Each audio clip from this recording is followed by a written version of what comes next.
Hello, you have found the Texas Steampunk Connection, your source for steampunk event information in the great free state of Texas. We also discuss books, films, comics, and games.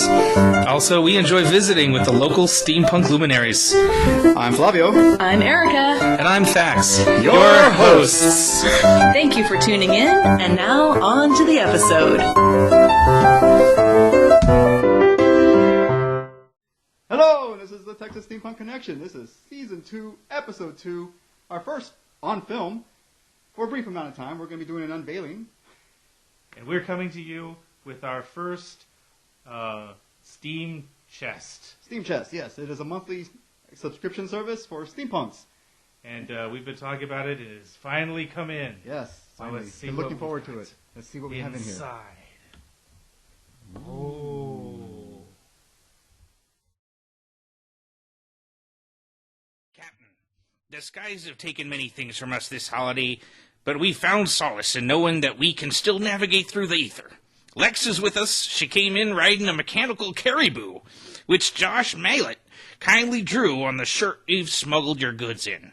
More teas to keep you warm, and a stowaway who can help you drink it. While creating this new graphic novel, the Dark Professor has happened upon creatures from his travels.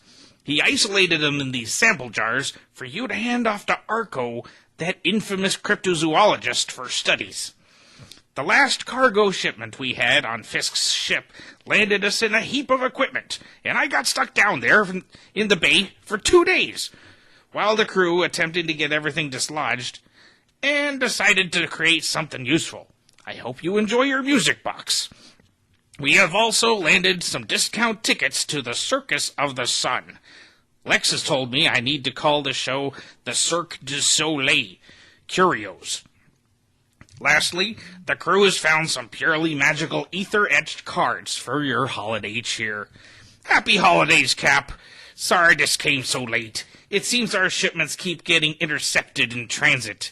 We'll work harder to improve on this. We threw in something extra for the trouble. Your faithful first mate, Zeke. Oh, okay. Okay. So, Here we are. The December Steamchest from Steamchest.com finally arrived this month. They had delays because of their shipping. suppliers and Christmas stuff. always slows things down with the shipping. But it has finally come. Yes, there are two different types. There's one that includes a t-shirt and one that does not include a t-shirt. I got the one with a t-shirt. He got the one without a t-shirt. So we shall see the difference. Are we This ready? box is not it. Yeah, that's not included in the shipping. But this beautiful FedEx, United Postal Service envelope is. Yes, that's the one with the shirt in it because it's fat. It's fat. You're fat. Let's see what the shirt is. All right. I'm so excited. We've been waiting for this so long. So very long. What do we get here? We have, it's a steampunk reindeer. What? Steampunk reindeer. I was gonna call it a llama. Well, I'm Steampunk assuming- llama! Well, 'cause it's a Christmas box, so I'm assuming it's a reindeer. Okay, reindeer. It even has a nose. It's like Rudolph. Red nose, maybe? No, show us, show them. Yes. If you look closer, can you zoom in? Yes. You can see it's a reindeer, and it looks like it might have a light-up nose. So I'm going to say it's Rudolph. It's gears and sticks and strangeness and There Rudolph you the go. Red-Nosed Llama, right there. Very excited. All right, so that's the first one right out of the bag. And we're under the impression that from here on out these should be the same, right? They should be, but we shall find out. Oh, okay. I'm See, going to try I to got pull a- out the same thing you pull out first. Well, okay. So I got a bag, and what looks like a CD. Let's see what the CD is. Okay, I got a CD. The Aeronauts. Did you get the Aeronauts as well? I did. Yes. Sweet. Cool. We It's will got- have to play them Yeah, on I have- our audio I don't portion think of I've our even show. heard of these guys yet, We'll so have I'm to get looking forward. approval first, but they've got 9 tracks, including the 9th one, Steampunk Boba Fett. Ooh, So that's got my Hell yeah. attention. and there's a bonus. Either that's the bonus track, or there will be a bonus track. That's pretty cool. I've not heard of these guys, so I'm looking forward to listening to them, and then contacting them, see if we can actually play them on the podcast. Awesome. What else do we have here? What is this? Oh, okay. I don't know what this is. Whoops. It is. Okay. Cool. I see what it's like. it's like a card of some kind, and with a pop-up boat. That is awesome. Yeah, because it comes with an envelope, so I'm assuming it's a Greeting card. of some kind. Yeah, if somebody sent me this for my birthday, I would. That's that would pretty be, cool. I like the pop-up boat. Yes. Pop-up that's books were my favorite books when I was a kid. That is fantastic. I love it.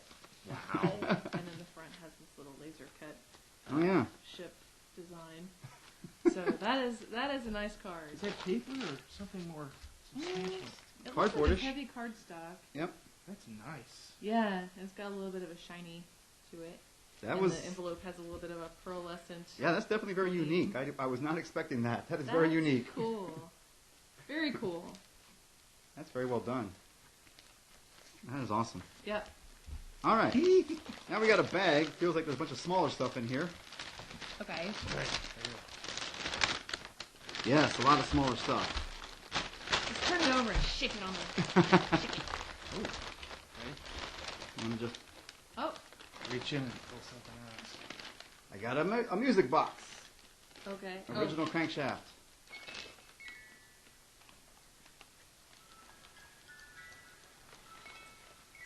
Okay, that's kind of cool.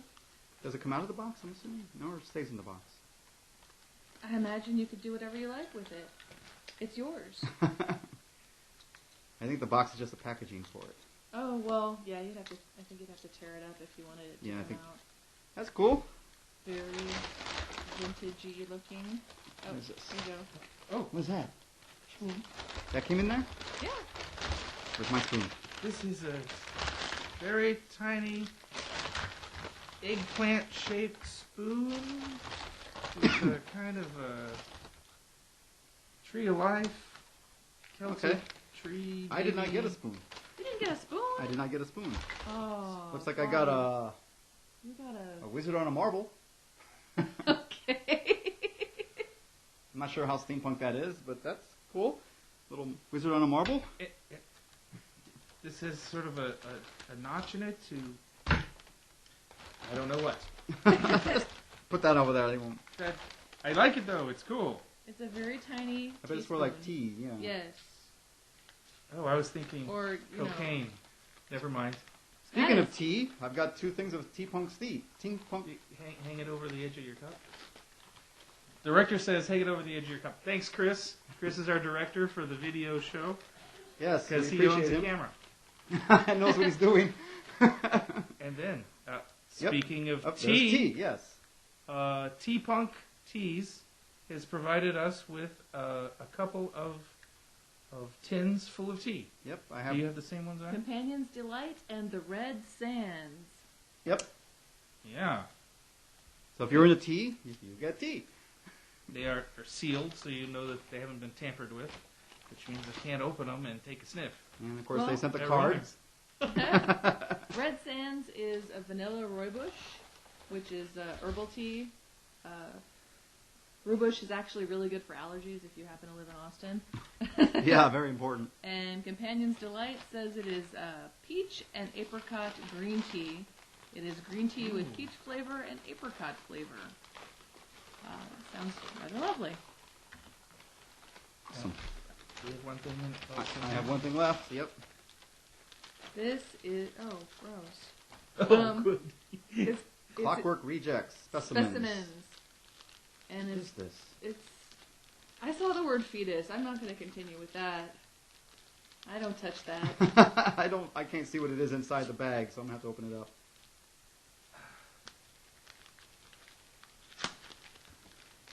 I'm sorry. I have a. There's a restraining order. I can't touch fetuses.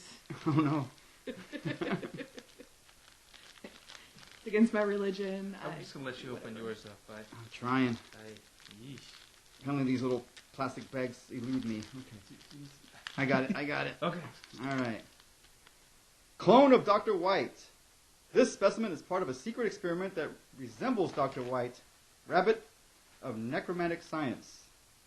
Oh, it's a tooth? Well, that isn't what I've got. Well, that doesn't say the word. actually, You know, it looks like the word. a tooth with a face carved in it. I think that's supposed to be some sort of skeletal rabbit-ish. Ah. Okay, so it's a nice little prop. But Wait, it's not really Dr. White? it's a clone of Dr. White. Oh, But it says Well, this, it says- this specimen is part of a secret experiment that resembles Dr. White, rabbit of necromantic science. Yeah, That's yeah, a tiny little rabbit. You said tooth, and I think the... That's the actual clone? Yeah, it's supposed to be a rabbit in a jar. okay, I'm going to open So this yours other is one different because then. it seems to be hideous and different. I saw the word fetus. That's as far as I want to go with that. Thank you. This says it is a 1,000-eyed, what she said, Oh, okay. a specimen which grows into a monstrous demigod when exposed to rotting biomass. These are from Clockwork Rejects Specimens. .com. Series 1. I see clockworkrejects.com right Yeah. across the back there. And this is a creepy purple pupa, if I would describe it. Well, there's a thing on the back of the thing that was on How'd there. they It get that says, in "Dear creature, what lies before you are specimens gathered from hidden phantoms and ominous experiments. Keep them secret." Whoops, we're not keeping them Oops. secret. Sorry. Don't tell anybody. These This is specimens, between you and us. these specimens No are audience. intended for adult collectors. May contain glass, polyurethane resin, glow paint, acrylic paint, plastics, and maybe pumpkin goo. That's what it says.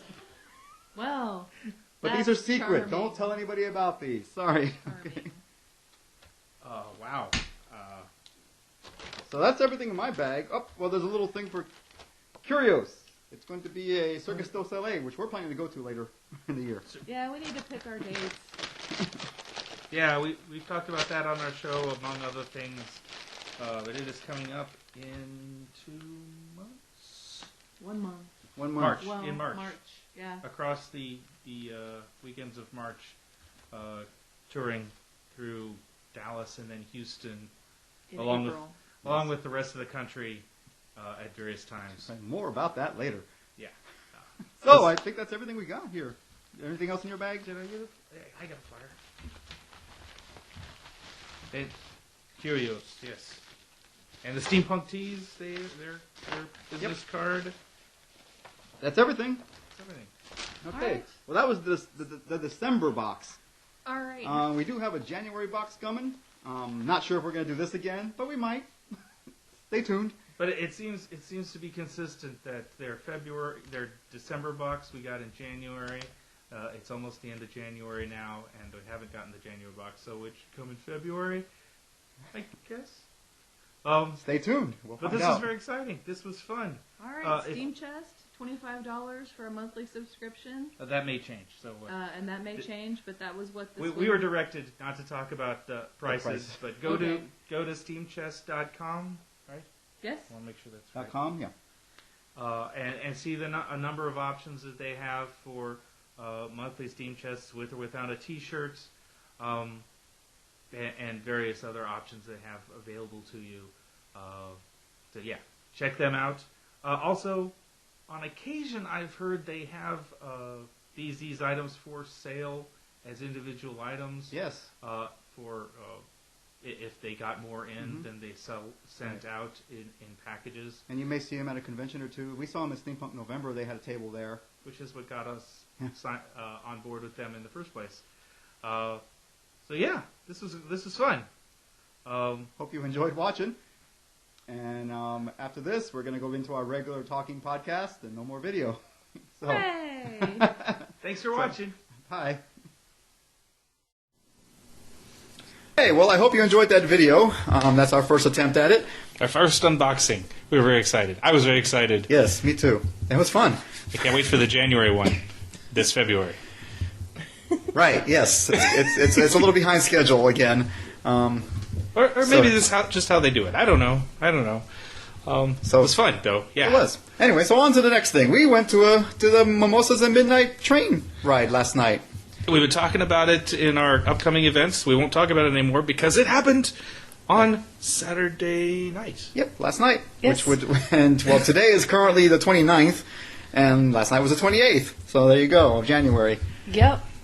And Unfortunately, it was the night of the new moon, so mimosas and moonlight was a bit of a misnomer. There were no moon nights. No moonlight. There was no moonlight. However, there were mimosas. They were delicious. Yep. And Mimosas everyone everywhere. enjoyed them very much. Yes, it was an interesting time. There was all kinds of people on the train, walking up and down to different train cars. They were all different, and every train had a different feel to it. As I noticed, as I walked through them, some people were nice and chill. Other people were having a good time, depending on what train you were in. And ours was pretty laid back, but there was a line for the mimosas in ours. Yeah, we were right in front of the bar, so we were right in front of the Excellent line location to the or bar. tragic location. So depending. basically, everybody came through our train, so we got to see everybody, and everybody got to see us. Yes, we went in steampunk garb, of course, and we were joined by a couple of other members of the Austin steampunk group. Shout out to Cheryl and Jason. Yep, thanks for joining us for that one. That Or was, thanks for letting us join you. I'm really not sure how that worked. That's but- true, yeah. and there were some other ladies on one of the other cars that were dressed up as well. I don't know who you were, but you looked fantastic, and you're welcome to join us anytime, ladies. Yeah, I should have took a card. I didn't have any cards. Oh, my bad. They were cool though. They were definitely well dressed ladies, sort of a 1920s pillbox hats, and they looked fantastic. Definitely. It was all in all a really good time. And the train does all kinds of stuff. Not just the thing. This wasn't even necessarily steampunk. It's just something that we said, hey, we're going to dress up steampunk and go on this train. And we've done that before in the past, and it's always been a good time. How often do you get to take a train ride that isn't going to take you all the way to Chicago? These are really nice. It's sort of a hobbyist train club. Yeah, it's a short trip, like 3-hour trip, round trip, and it's good. It's fun. Yeah, into the hill country and back again. Being that there was no moonlight, I have really no idea where we were. That's true. We couldn't really see outside the windows very well either. But when we go during the day, you get to see the hill country and everything, and it's all fun. You get to see the ugly looks from the passing traffic that's stocked behind the train. So I'm usually the one giving the ugly looks, so that was kind of fun. Yeah. But yeah, like I said, they have all kinds of other stuff. So if you ever get a chance to ride it, you should. They have different themes. I see one, the superhero train for children. Do you dress up as a superhero and ride the train? That you can, yes. That's definitely one of the things. And I think it's They have a website, right? yeah. Yes. Yeah. Well, costumes are encouraged. We will stop for 30 minutes at historic Bertram Depot for tour and photo opportunities, and it's just all around a good time. But that's definitely AustinSteamtrain.org. Yeah, it's a kid-friendly event because kids like superheroes, right? But that's just that one. I mean, that's just one of the examples of the stuff they do. They do a lot. What else? I mean, have you seen anything else on their list there that they're doing? I see a Mardi Gras murder mystery train. I see a Valentine's Day flyer. Then there's just the Bertram flyer. I mean, they have trips all the time, and they're mostly themed. A lot of them are themed. So if you get a chance, I recommend to try out this train. Lots of fun, very historical. Each train car is from a different era in the Americans' great history of train travel. Mm-hmm. So you can be in a train car that dates from the 1900s. You can be in one from the 20s, the 30s, the 50s. Each train car is just a little piece of great history, and it really takes you right back to that era of a more genteel time of travel. Yeah, it seems like a really nice way to travel. I mean, if I could afford it, traveling cross country on it, it could be interesting, could be fun. It's a long way, a slow way to travel. Yes, but it's comfortable. It's definitely more comfortable than a plane, and definitely more comfortable than a bus. And you get to see a great deal of this beautiful country. But speaking of travel, yes, we have another etiquette lesson from Erica. All right. And it happens to be about travel. Right. So take it away, Erica. Once again, I'm reading from Frost's Etiquette Guide. This is available on Amazon.com on Kindle for free. So if you ever feel like downloading a really fun book of American etiquette from the turn of the century, I recommend this book highly. It's very entertaining It's a lot of fun to read. So here we go. Traveling. There are many little points of etiquette and courteous observances which, if attended to, serve very materially to lighten the tedium and fatigue of travel, the non-observance of them being attended with proportionally disagreeable effects. No situation can be named where the difference between the well-bred and ill-bred of either sex is more marked than when they are upon a journey, and in this country, where all classes are thrown into contact in various public conveyances, the annoyance of rude company can scarcely be exaggerated.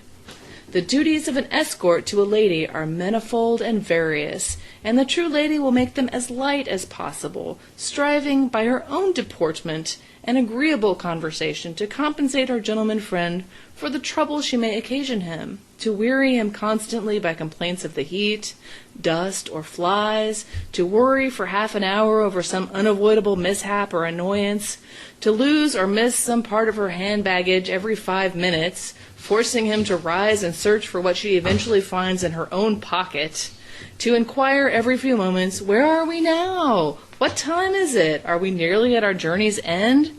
To delay him when the train or boat does stop for arrangements that should have been made 10 minutes before, to fidget about her baggage, or to find constant fault with what he cannot control, are all faults in which lady travelers are prone to indulge, but which all mark low breeding founded upon intense selfishness. Good nature, perfect courtesy, patience, punctuality, and an easy adaptation to perhaps untoward circumstances mark the perfect lady in traveling.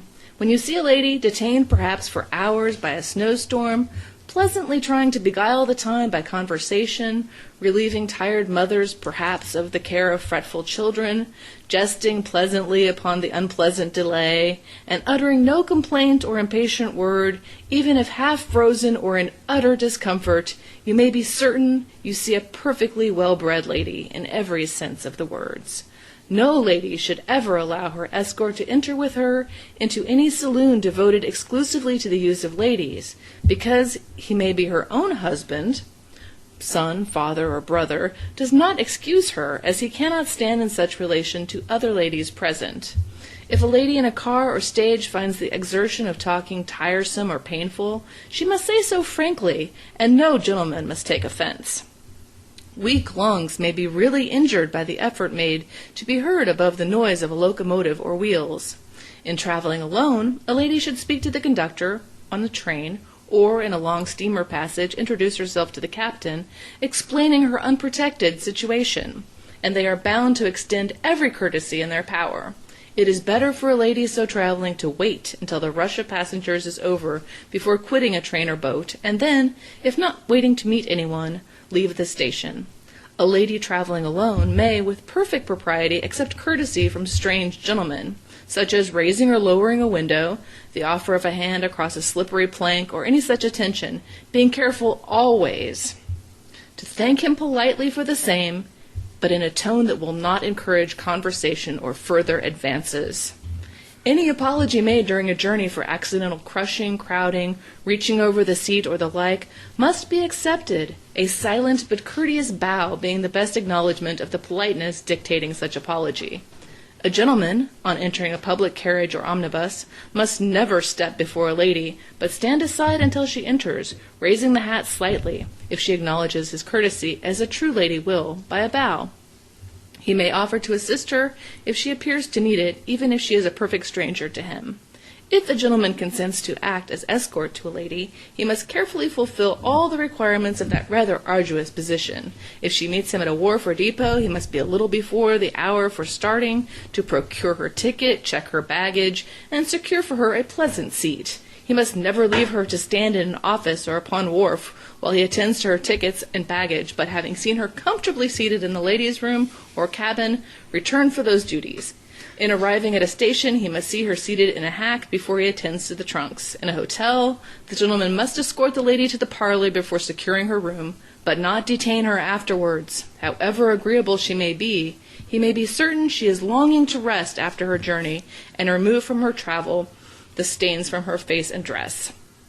He must at once escort her to her room, ascertain what hour would be agreeable for her to take the next meal, and meet her again in the parlor at that hour. He must not leave her upon arriving at the journey's end until he has escorted her to the house, and if he remains in the city, he must call the next day to inquire after her health. After that, the lady may continue the acquaintance or not, as she pleases, but if she declines to do so by non-recognition at the next meeting, he is at liberty to decline acting in the capacity of escort to her again. A gentleman who is traveling alone may offer little courtesies to strangers, and even to ladies, carefully maintaining a respectful manner that may assure them they need not fear to encourage impertinence by accepting the proffered civilities. In traveling abroad, the truest courtesy is to observe, as far as practicable, every national prejudice. The old proverb, to do in Rome as Romans do, is the best rule of etiquette in foreign travel. The man who affects a supercilious disdain for all foreign customs and all forms will not convince the natives of his vast superiority, but impress them with the belief that he is an ill-bred idiot.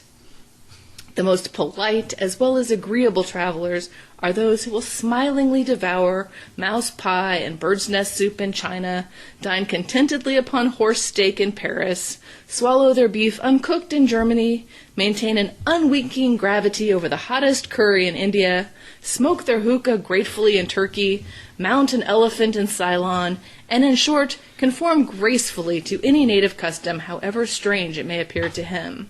Comparisons are odious, and to be continually asserting that everything in the United States is vastly superior to everything abroad is a mark of vulgarity.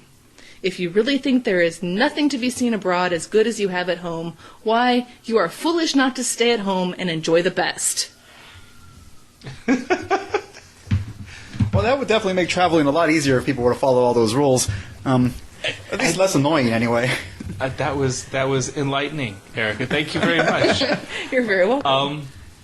I think that's probably really good advice for all of us who enjoy travel, or perhaps for those of us who don't.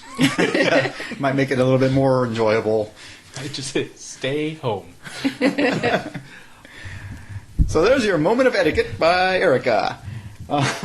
So now we have some subjects we're going to talk about with some scandals, not really scandals, scam artists and just people in the past that had interesting backgrounds, such as scam artists and what else would you call them? Swindlers, Scammers, grifters. Yeah. Of the Victorian era. Right. So I think first off, Vax, you have one. Who are you talking about? Okay.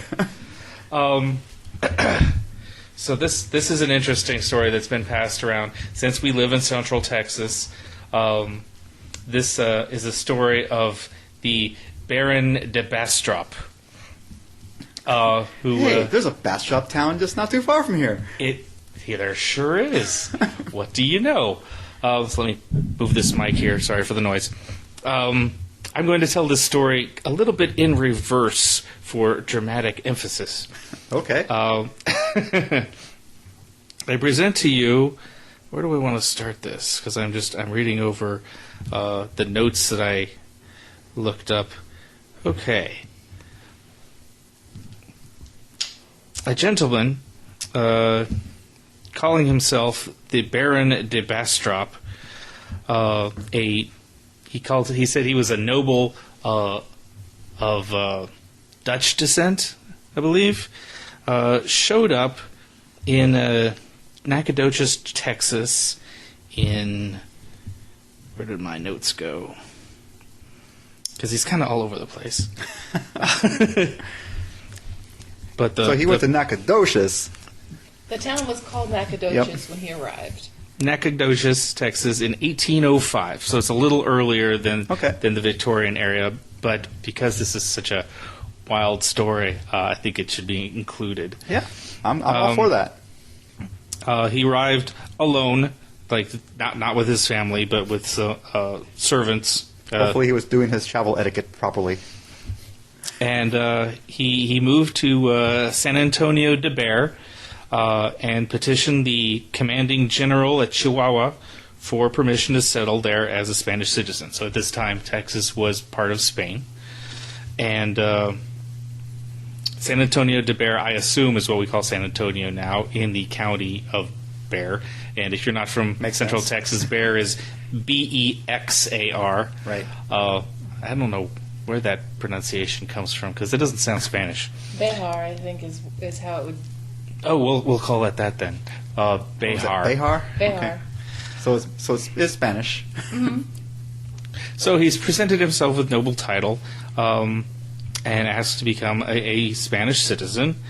And Texas was at that time mostly unoccupied, and Americans were starting to move in. They needed more room, so they're moving west. They're moving through Louisiana and into the Spanish territory. So you're saying Americans are crossing the border in Mexico or Spain? Yes, as it happens, that sort of is the case.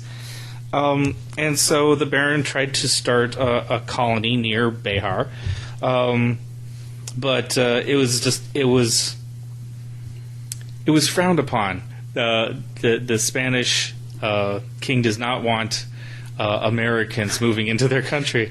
My, how times have changed. So weird. Dutch, as the case may be. So, because the Baron de Bastrop is very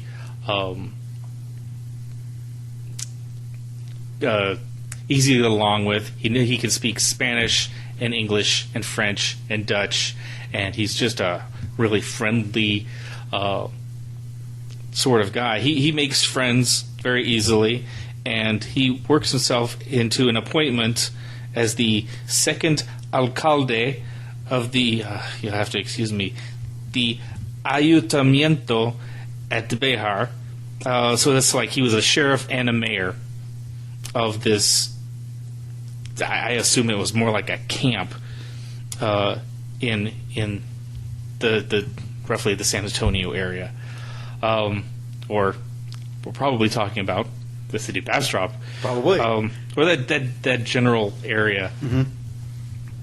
And that he petitioned the Spanish for citizenship, and met up with a guy named Moses Austin, a Connecticut businessman. Now, he was the guy who was trying to get permission from Spain to allow Americans to come into the country and become Spanish citizens and build a city in Central Texas. And up until then, he was told no. And after he got told no, he's walking across the city square, and he meets the Baron de Bastrop in the square, and they start a conversation. He recognizes him because they were in a bar together up in New England at some point, and so they hit it off. And the Baron is already, close friends with higher ups. He's excited. He jumps on board with Moses Austin's plan to bring people in, and in short time they've gotten their permission. They are given a large swath of land in Central Texas that isn't being used by anybody. There's a lot of land in Texas not being used. And they were allowed to do what they want with it to get people to come and live there. So between Moses and the Baron, they sell the land in acre parcels or 100-acre parcels for a very reasonable amount, and they split the profits. Makes sense. Okay. Sure. Land grab or land sell. Okay. And let's see.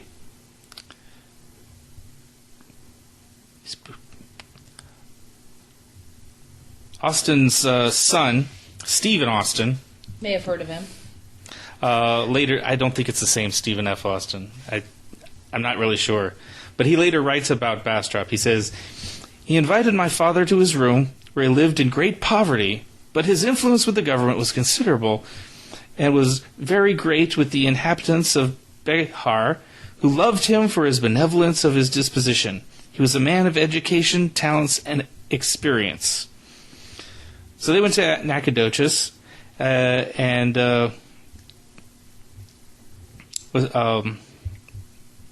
Moses Austin got ill with pneumonia.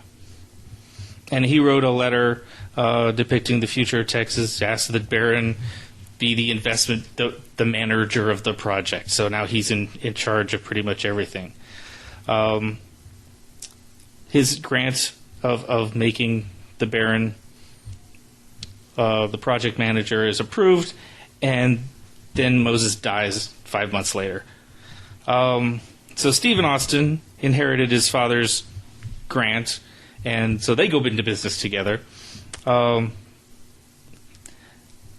they're getting people in. They get a contract to bring in 900 families into the land, and people move in, and he's getting $127 per league for signing titles and splitting it equally, and they're doing real well. And the colonists love the Baron of Bastrop, and they make him the provincial deputy of Bexar County, or Bexar, Behar area. He's appointed the sole representative of the Texas legislature and of the constituents of the state of Chihuahua in the Mexican Republic. I mean, they make him a really big guy, and he's making this money, and he's reinvesting into the town, and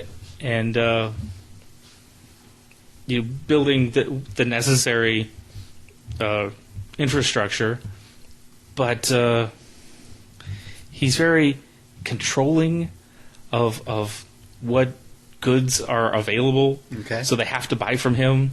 So it keeps more people from coming in. So it keeps him from really doing as well as he could have. But everybody loves him, and he does a fairly good job, and he died of an illness in 1827. And when he died, he didn't have any money for a burial. He ended up, even though he seemed a very good businessman, he had all these connections, he was dead broke, apparently, and so they needed some help to bury him. And that all seems well and good until they started realizing news starts coming back about the Baron of previous business adventures. Apparently, previously, he'd come to Louisiana and gotten a large parcel of land to build another town there, where he again tried to bring people in. He had an agreement with the Mexican government that if he brought people in, they would pay him per person, and they would provide construction materials and the seeds to start farming and all of these things. And he brought Americans in. And apparently the Spanish king didn't like the people he brought in. Maybe they weren't productive enough or something. And so Spain cut its losses and just refused to bring any more people in. Okay. Or to provide any more services. And so he couldn't get any more people on. He saw where things were heading, and so he sold his parcel to some other guy. And then left? And it split. And that other guy eventually, he tried to make good with it. He couldn't make any money with it. And somehow that got passed back to the Baron. He gave up his claim to the property, went back to the Baron, and then the state of Louisiana was purchased by America from Mexico, and all the citizens, the populace who was living there, claimed the lands that they were living on, and the American government was like, we don't recognize the Baron of de Bastrop at all, or his property rights, and who was that guy? And nobody seems to know. Which is very interesting. When he was in Texas, he was very bitter about America, and didn't like America and the American government, that he says screwed him over his business dealings. But nobody knows who he was when he just showed up on American shores claiming to be this baron with a small sum of money, and the idea that he had noble title. And for decades, nobody knew who he was. He kind of gotten long forgot, but eventually it was determined that he was from the Netherlands. He was born Philip Hendrik Nerig Bogle from Paramaribo from Dutch Guyana, which is in South America. The son of the Bogle family. His family moved to Holland, and he enlisted in the cavalry as a young man. But apparently he split. He left Holland in 1793 with accusations of embezzlement, and he fled the country. And there was a price on his head of 1,000 gold ducats for his arrest. So he, it would seem, came to America and changed his name and made up this whole new story. Another thing I found really interesting in his business dealings in Louisiana, in that other bad business deal, someone writes a letter or writes a description of him that is found later. It says, "The Baron de Bastrop, who is now coming down the river, appeared to me to have correct principles and to possess a great share of sense, and all the mildness of his temper is such that it has endeared him to all here.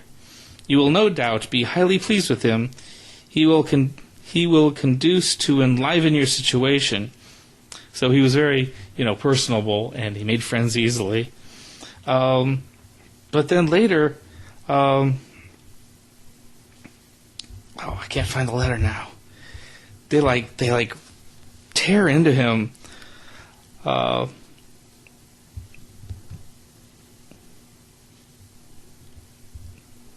In such a way that's just painful. Here we go. A French traveler who visited Louisiana at the time wrote, "During the approximately 3 years that this establishment lasted, the Dutch baron was occupied from start to finish with building a mill for the future races of Ouachita. Wachita? I think that's a tribe. Where, I suppose, or the territory thereof. When the weather permitted, he employed 20 to 25 workers for one of his pastures a day, and paid them from the Delisle Seppi funds, which is a New Orleans merchant. So he's not paying them with his own money. At the same time, he took vigilant care to ensure that nothing harmful to his trading privilege was imported to the post. Extending his surveillance much too far, he caused the inhabitants to lack everything and to pay dearly for the smallest things. His blind cupidity prevented him from noticing that he was the biggest victim, because if he had contributed to generously provisioning his canton, he would thus have convinced a large number of colonists to come and establish themselves on his concession. Few men inspired on the outside so much confidence and interest. A handsome physique, a pleasant and calm face, simple and relaxed manners, and agreeable, if not brilliant conversation. He was affable, with no apparent pretensions, always obliging, and the best of masters at his own house. His defects were vices of mind rather of the heart, always seductive, without much knowledge or ability. He had, without enriching himself, ruined all who joined in his project. All his steps were marked with disaster. In Louisiana, all of the governors and men of substance were captivated by him. He left Ouachita without having earned a cent, and having done more damage than the wickedest of men. Wow. He was just plain incompetent. Yeah. Friendly, hoping for the best, but apparently not Not very good at what he was wanting to do. not competent So, or an incompetent scam artist. We don't know anybody like that, do we? Anyway, moving on. but But they named the this- bottom line is They named the town after him. the city of Bastrop, the people who lived there named a town after him, loved him dearly. He was their representative, the only representative in Texas to the King of Spain, and he was well loved until his death. Only afterwards did they find out That he wasn't. what a fascinating character he really was. Well, speaking of fascinating characters, I've got one. Oddly enough, he was born in South Africa as well. No, I'm to South America. Oh, South. Okay, well, this guy's from South Africa originally. Okay, all right. He was born in South Africa. He immigrated to San Francisco, California in 1849 is when he came to San Francisco. And he was basically investing in Peruvian rice. That's how he started. And then somewhere along the line, he lost a lawsuit, and he lost his contract, and he disappeared for a while. And then in September 1859, he came back claiming to be emperor of Whoa. the United States. How did that happen?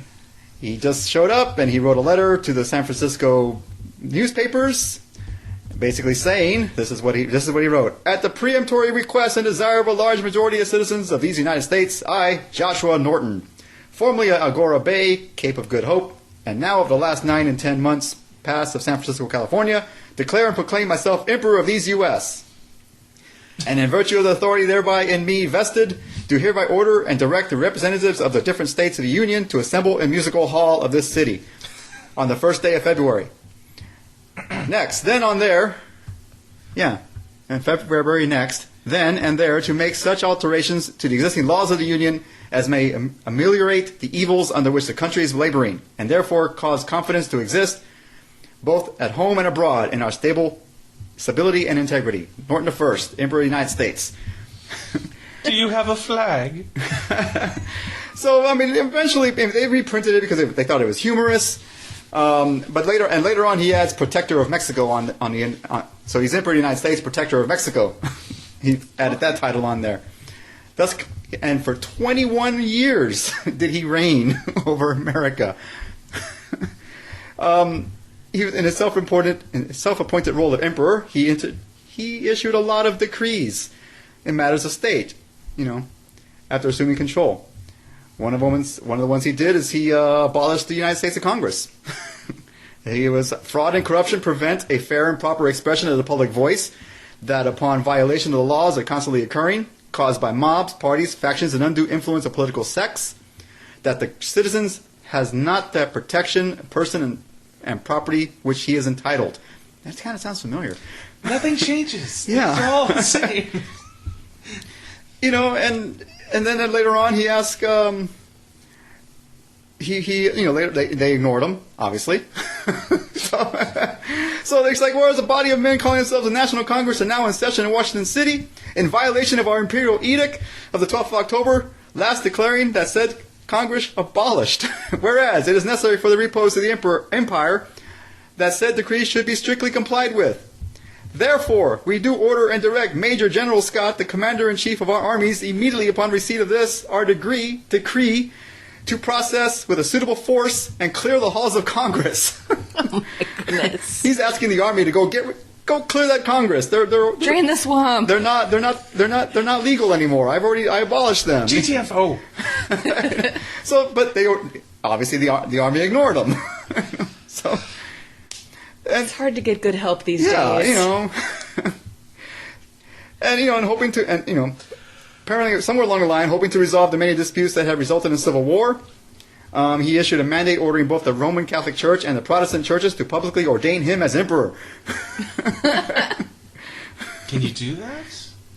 Apparently, but they ignored him. His attempts to overthrow the elected government had been ignored.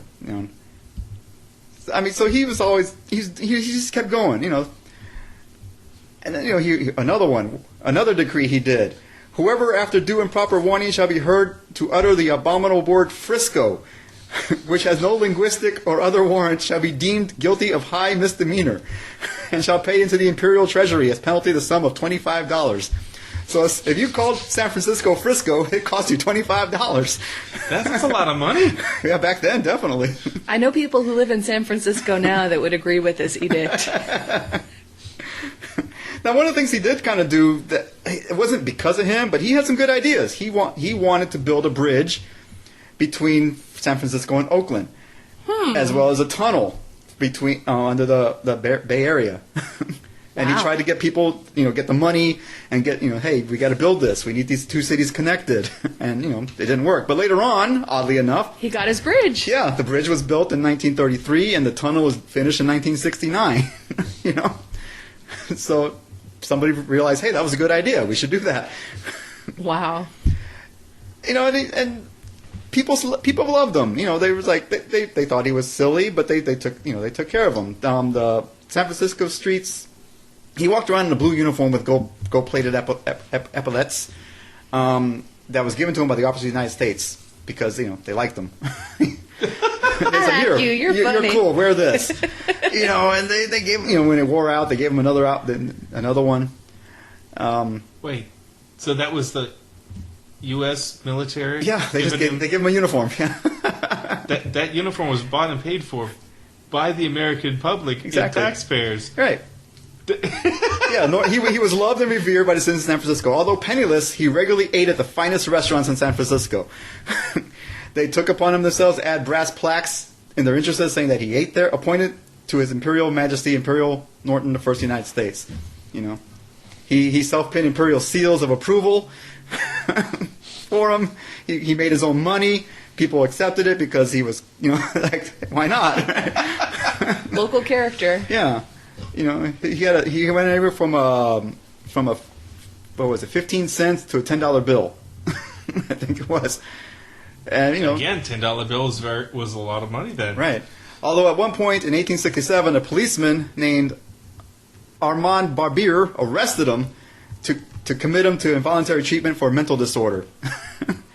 The emperor's arrest outraged the citizens and sparked scathing editorials in the newspapers. That officer was new. We're sorry.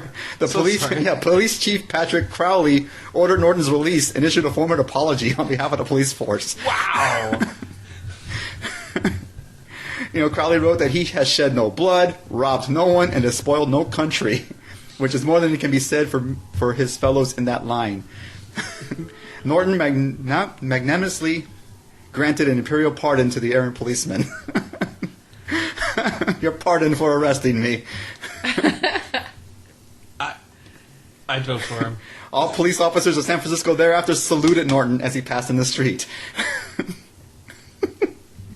Just the sheer force of personality that it must have taken for him to just endear himself to Yeah. an entire city full of people. That's amazing. He also issued his own money to pay for debts.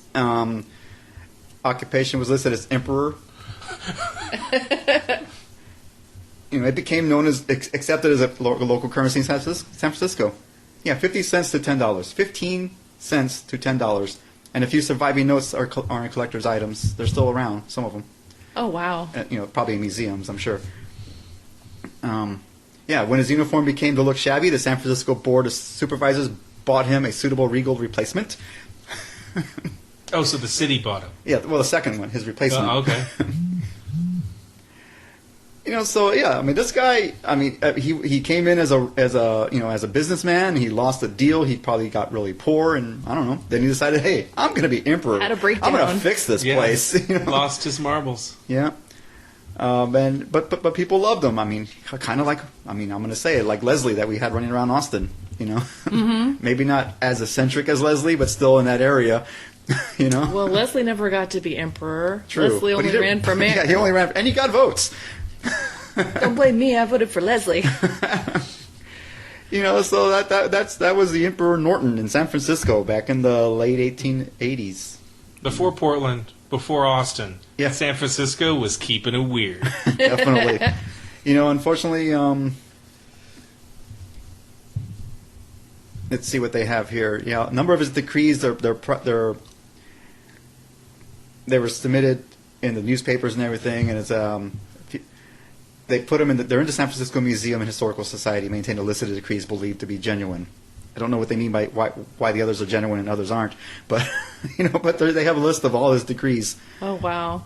And apparently he put a lot of them out. But those are the silly ones. I mean, the major ones, like, abolish the Congress. Hey, call the army to go. Hey, they're still meeting. We should go stop them. Throw the rascals out. And right now there's been an effort to rename the San Francisco Oakland Bay Bridge after him. That would be awesome.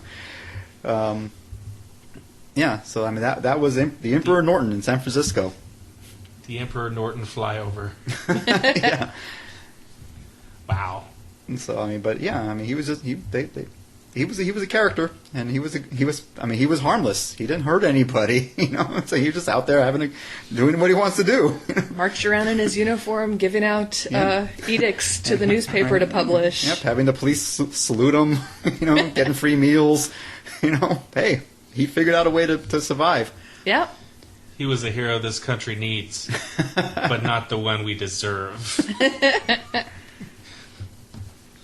So yeah, that was the Emperor Norton. So now what do you have, Erica? All right, I have a lady named Barbara Ernie. She was a resident of Liechtenstein who had an ingenious scam. She was a very large, strong woman with striking strawberry blonde hair. Apparently this earned her the nickname the Golden Booze, which probably makes sense if you're from Liechtenstein. Otherwise, it makes about as much sense as the rest of this story. Booze or boobs? Booze. Okay. B-O-O-S. Booze. Okay. Yeah, I don't know. But she had this golden strawberry blonde hair. And this large, striking woman, very, very charismatic. She carried a large box or chest on her back, and she would check into an inn and tell the innkeeper that her box contained valuable items. All of this treasure. You must keep it safe for me. So the innkeeper would deposit the chest for safekeeping into a locked room where the other guests' valuables were also being stored under lock and key.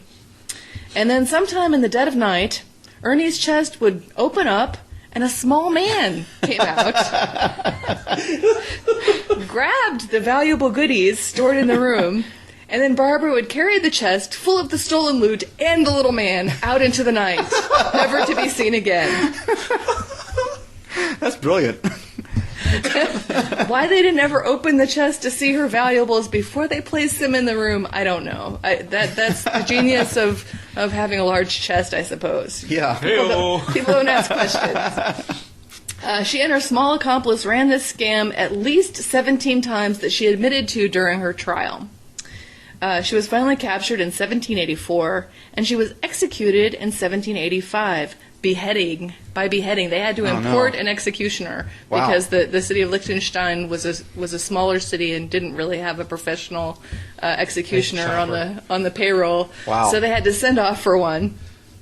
And so she was executed in 1785 at the age of 42. She was the last person to be executed in Liechtenstein. The death penalty was abolished 202 years later in 1987. No one knows the identity nor the fate of her small friend. Does it say how many times she did that? 17. 17 times. She ran the scam 17 times. Checked into a hotel, said, "Here, you must put my valuable chest with under lock and key and the most secure situation that you have in your inn." And the innkeeper, "Oh yes, ma'am, very much, yes, certainly." It's kind of sad that that's an executable offense, though. She must have really angered someone. Yeah, she's the one wrong thing got stolen or something. Yeah. But if she'd have split the country and gone to America, she probably could have kept that shtick going for another 20 years. Probably, yeah. Because back then it was easy just to disappear in America. Well, apparently, it was easy to change your name too back then too. Call yourself a Dutch nobleman, whatever. Call yourself an emperor. Well, my gosh, probably I'm 46, so at the age of 42, her back was probably starting to hurt a little. Maybe she wasn't moving as fast as she used to. Well, maybe she could have put wheels on it and pull it behind her or something. There's other ways to bring it around a chest. Right. That shtick wears out after a while. Yeah. You just can't keep it up physically. Wow, that's crazy. Yep, the golden booze. I have no idea. She's legendary. So we had the Baron de Bastrop, Emperor Norton, and Barbara Ernie, the Golden Goose. So those Of are some characters Liechtenstein. from back in the day. And coincidentally enough, one of our favorite bands in the world, Wino Vino, has a song called Liechtenstein. Yep, and we'll be putting that on next. And so that'll be our break, and then we'll come back and talk about the calendar and what's coming up. So we'll be right back.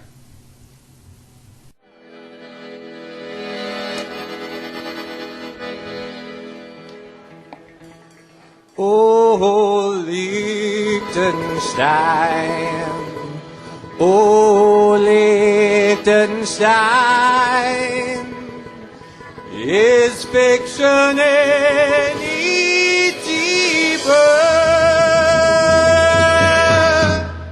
than the valleys where the sun sets without incident upon the sleeping souls who put ourselves to bed and whisper that tomorrow will pick daisies in the mountain air. Passing days will envy us. Oh, Liechtenstein, your grass is so much greener. Oh, Liechtenstein, your house is so much cleaner. You're a diorama underneath the Christmas tree. A snow globe that has never been turned upside down. A wish my mother told me in a ranch house at the county line, where the movies go when they're over. Marlena took the bus to see the travel films when she was young, working at the pickling plant. And only knew my father as the man who fixed the mustard, months and circle waltzes, Saturdays at dance land. Oh, Liechtenstein, she told me all about you when fictions dry. Still she would not doubt you ever near. It's you that she would shop for, never clear. The price that you were bought for. Marlena took the man-made down to Disney World and made us think one last look before going home. And linked herself to wanting more than housework and the bench boats, gossip looking past the rooftops of the house. Well, dance like birds, and the house filled up with knickknacks.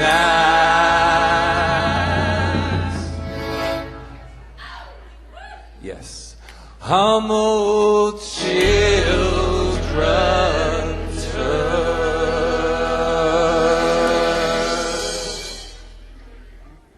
their pudgy faces to the dusty glass and sang his whole world is a fantasy. The more it masquerades as a reality, and says you're finally dreaming when you want to taste the mountain air and raise a glass to Liechtenstein and raise a glass or a can to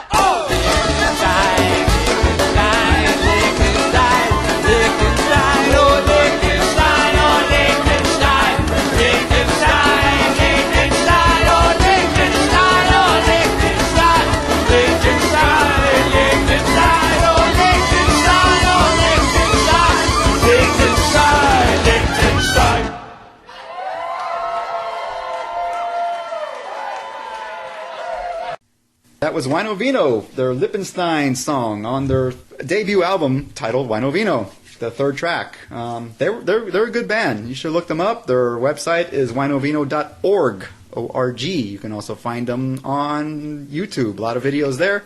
Or the Apple Store. And the Apple Store, yes. So definitely look them up. They have shows all the time. We've seen them live many times. Really fun band. I really enjoy their music, and they're just fun. There's a lot of them, too. It's a big band. Yeah. And they're really high energy, so really enjoy them. So we're going to talk about the coming stuff this month. The first thing up is February 4th, next weekend. It is the Clockwork Souls playtest. This is a LARP, a live-action role-playing game. It is a playtest. We're going to be playtesting a lot of new rules. It is February 4th, 10 a.m., San Gabriel Park in Georgetown, Texas. Starts at 10 a.m., San Gabriel Park. Not really sure where in the park. Do you remember where in the park it is? It's by the bridge. Yeah, it's by the bridge. They're hard to miss because it's the ones dressed in cowboy suits and Nerf guns. This is true. So yeah, it's a good time. If you want to go shoot people with Nerf guns, come on out. And especially if you like LARPing and if you like steampunk, it's a perfect mix.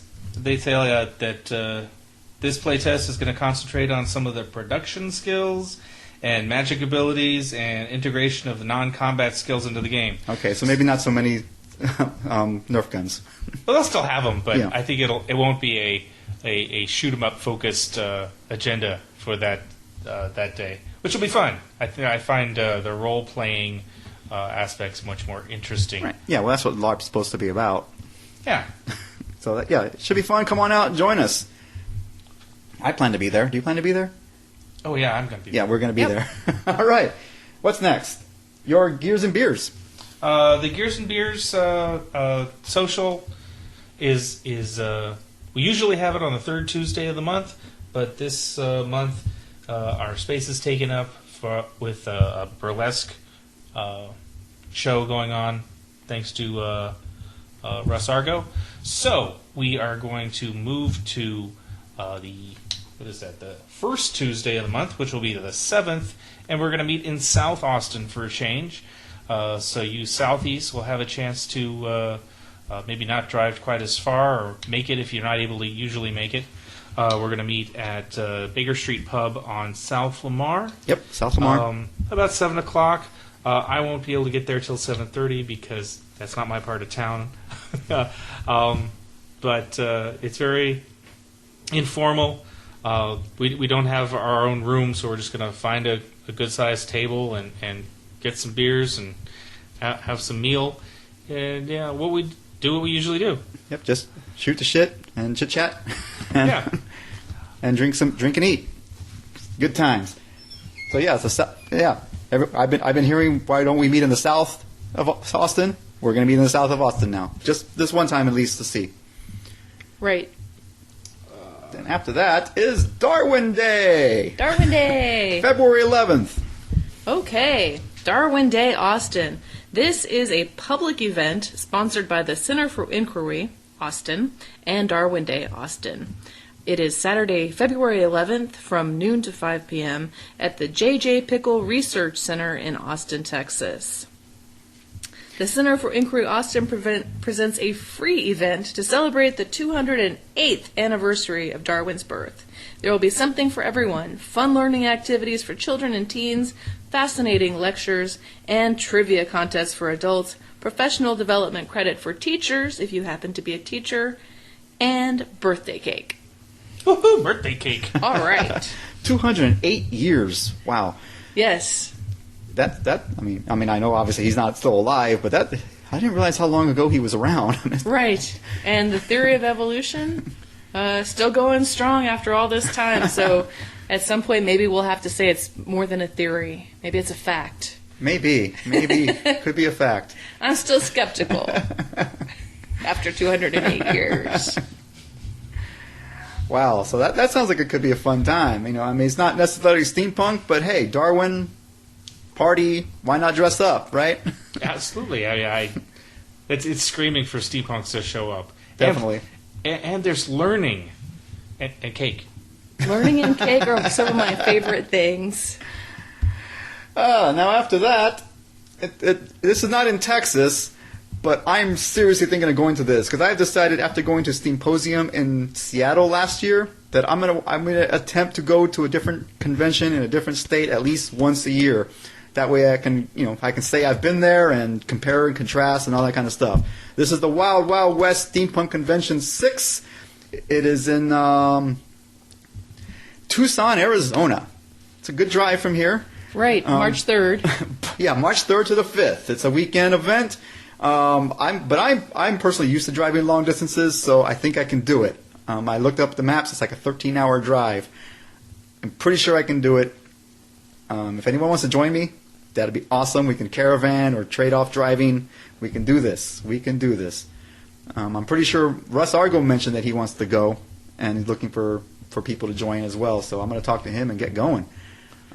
Looks like the Cog is Dead is going to be performing. Yeah, I think Frenchie and the Punk. Frenchie and the Punk is going to be there, which we've seen many times as well. Oh, we love those guys. Yep. And steampunks are the best people in the world. Yep, it's our 6th year going, so it sounds like they got something. They know what they're doing. So if they keep going for 6 years, they've got to have it down, I think. I'm also seeing Celtica. So if you're into Celtic metal or heavy rock influenced Celtic music, I think that's what that is. Awesome. And the Mission Creeps. I have no idea what they are, but they look cool. It's definitely something new and wild to experience at this convention. Yeah, Sounds like an adventure. Yep, it's definitely going to be an adventure. Like I said, Tucson, Arizona. I don't think any flights go. Do flights go to Tucson? I don't know. I'm not going to fly there anyway, so it doesn't matter. I'm sure someone has a flight to Tucson. Yeah, but if you don't feel like driving, fly out there. It looks like it's going to be a good time. Is that where we went to that wedding that one time? Is that Tucson? Yes. Tucson is a great town then, in fact. It is. I think I've been there a couple times for work, and it's nice. It's about a 13-hour drive. Yes, it's roughly a 13-hour drive. If you trade off driving, it should be easy. Just boom, boom, boom. I personally and it's a can straight line. Yeah. once you get past the hill country, it is pretty much a straight line. Definitely. So all the way there. I'm seriously considering going to this. I'm hoping to maybe get some partners to go with me. You can learn more about this at www.wildwestcon.com. Yep, and you can buy your tickets there, and everything you need to know is right there. Yep, and of course there's a Facebook event for it as well, which I'll put a link up. That, yeah. I'll even put the .com on there as well. So yes, let's consider this. Let's go invade Tucson. Sounds fantastic. I'm in. All right. Last but not least, I believe Curios, the Circus du Soleil that we've mentioned many times, is coming up. It's coming up quickly. We're gonna pick a day, and we're going. And we haven't picked a day yet, but we will make an event. If you want to join us, let us know. Once we decide when we're going, we will let you know. Right. They're going to be touring through Texas. They're going to be in the Dallas area at the end of February through beginning of March. And then I think end of March and into April, they're going to be in the Houston area. And Cirque du Soleil is a fantastic performing company. It might be well worth going to see twice, especially since we have these really cool discount coupons that we got at Steampunk November. Yep, and in our Steamchest too. And in the Steamchest, yes. So, a few fun things coming up. So yeah, that's a lot of. That's actually I did not think there was that much, but there seems to be plenty. What there is out busy. there, yeah. What there is, it's going to be fun. What's happening is all going to be good times. So that's it for this Season 2, Episode 2. I hope you enjoyed it. Yep. Thanks for tuning. Until next time, mind your gauges. Thanks for listening. This has been the Texas Steampunk Connection. Opening music was The Texas Steer Rag by George Botsford, recorded in 1909. Please like us on Facebook at Texas Steampunk Connection. Where you will find the links to all the topics we talked about in this episode. Until next time, mind your gauges. Sorry I lost it. We should probably start that over.